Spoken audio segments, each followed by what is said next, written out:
Daily Message, August the 11th, 2023. Life is full of contrasts, or what some might call opposites. For example, love and hate, day and night, sunshine and rain, happy and sad, rich and poor. God inspired the biblical writers to use contrast in their writings to highlight much-needed life-changing choices. Choices that could lead to a relational life with God and eternal life. Those contrasts help shape the meaning of the text and facilitate understanding on the part of the reader. They're used as a sensory device to make the text relatable to the reader and cause the reader to self-assess.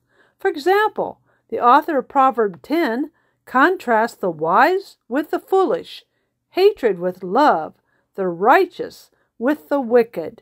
In Ecclesiastes 3, verses 1 through 8, the author uses contrast to illustrate his point in his first verse.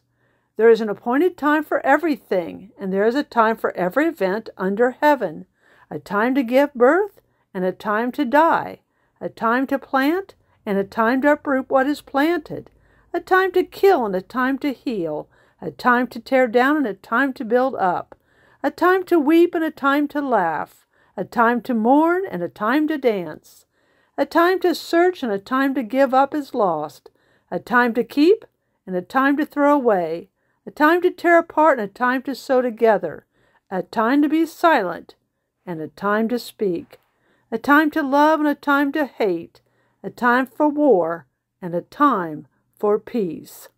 The most crucial and relatable contrast of all being walking in the light versus walking in the darkness. For everyone knows how difficult it is to walk in the darkness without a light.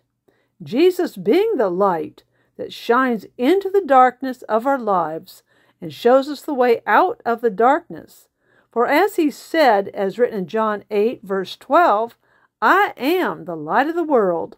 The one who follows me will not walk in the darkness, but will have the light of life.